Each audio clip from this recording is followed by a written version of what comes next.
है। तो मेरा और मेरी, मेरा और तेरा, ये कहने वाला आखिर में ये है कौन? ये शरीर के अंदर जो आवाज आपके अंदर से आती है, ये मेरा कहने वाला ये है कौन? तो जब आप मेरा और मेरी दिन में न जाने कितनी बार आप इसका प्रयोग करते हैं, तो ये है कौन? जब आपके शरीर से जब कोई शक्ति निकल जाती है तो आपका शरीर यहीं पड़ा रह जाता है।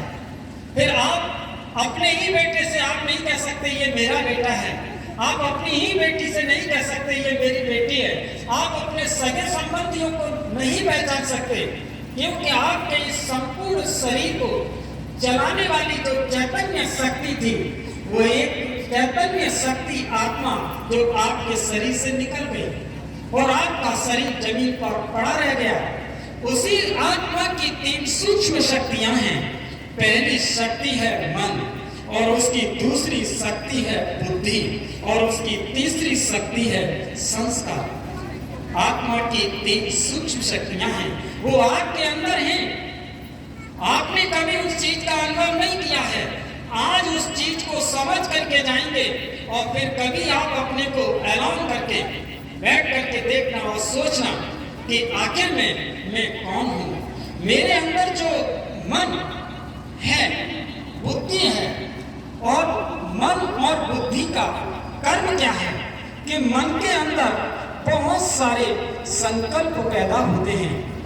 आप अपने बिजनेस पर बैठे होते हैं, अपनी दुकान पर बैठे हुए होते हैं, आप अपने खेत पर भी होते हैं, जहां कहीं भी होते हैं, आपके मन के अंदर प्रतिपल कुछ न कुछ संकल्प पैदा ही होते रहते हैं। और उन संकल्पों के बाद आपकी बुद्धि निर्णय करती है कि मैं ये कार्य करूं या न करूं, और उस संकल्प के अनुसार जो आपके मन के अंदर उठा और बुद्धि ने जो उसका निर्णय लिया और उसके बाद आपने जो कर्म किया, वो आपके संस्कार बन जाते हैं। और यही है आपकी संपत्ति, यही आपकी आत्मा का धन है, जो आपके अंदर और आपके साथ रहेगा। इस शरीर से ये ऊर्जा निकल भी जाएगी, इस शरीर से ये आत्मा निकल भी जाएगी, तो आपके साथ आपकी ओरिजिनल संपत्ति आपके साथ जाएगी। इसे कोई छीन नहीं सकता, इसे कोई आपसे लूट नहीं सकता। ये वही शक्ति है जो आपके इस प्रकृति के अंदर एक बैठी हुई एक चैतन्य शक्ति है, जो आपके पूरे शरीर को चला रही है। जैसा कि आपको चैतन्य ज्ञान गंगा ने अभी बताया था कि इस आत्मा के अंदर ही संस्कार हैं, ये संस्कारों के आधार पर ही आपका संसार है, और वही संसार बनाने के लिए आज ये पंडाल लगाया गया है कि आप अपनी करनी से आप अपनी धरनी को तैयार कर सकते हैं।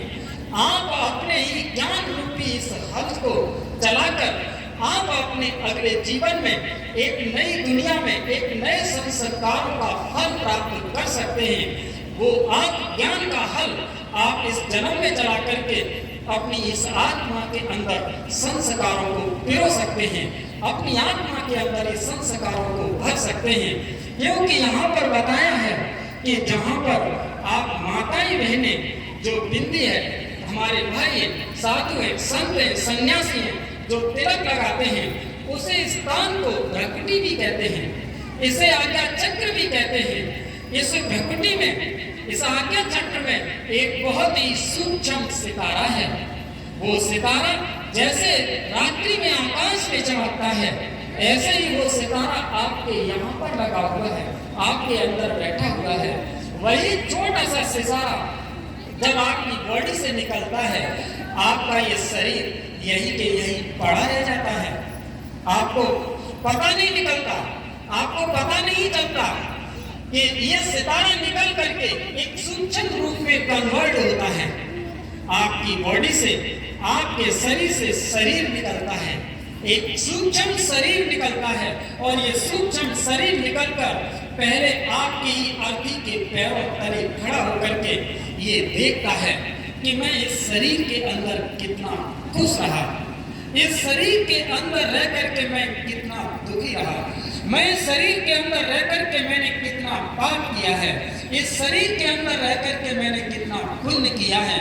इसीलिए तो किसी ने गीतकार में गीत लिखा है कि मुखड़ा देख ले प्राणी जरा दर्पण में, कि कितने पाप और कितने पुण्य तेरे जीवन में, कि मुखड़ा देख ले प्राणी जरा दर्पण में। वो दर्पण आपके अंदर है, वो दर्पण आपकी इस भ्रकुटी में बैठा हुआ है। आपने जो किया है वो आपके ही साथ है। आपने जो पूर्ण जो भर रहे हैं अपने अंदर वो आपके साथ रहेगा, आप अपने साथ ले जाओगे। इसीलिए किसी शायर ने भी कहा है कि कितना भी धन कमा ले कि कफन में जेब नहीं होती।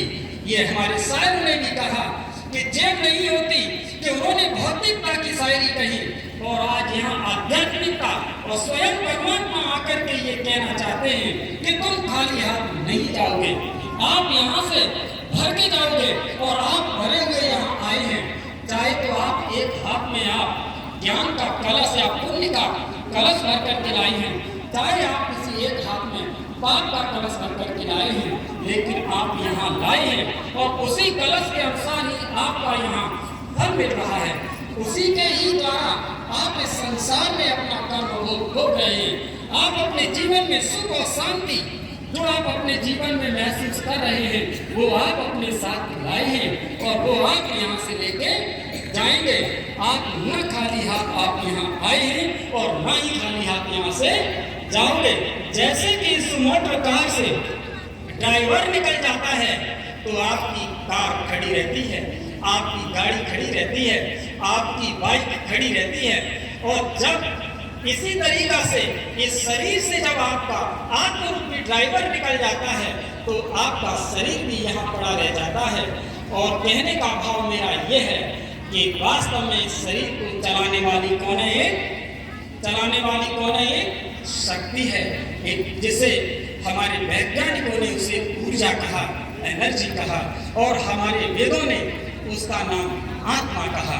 और ये आत्मा न मरती है और न कभी जलती है और न कभी कटती है, न कभी कोई इसको भिगो सकता है। ये आत्मा अजर है, अमर है, अविनाशी है। ये सदा अपने साथ अपने किए हुए पुण्य कर्मों को लेकर के जाती है। और इसके बाद मैं आपसे ये कहना चाहता हूँ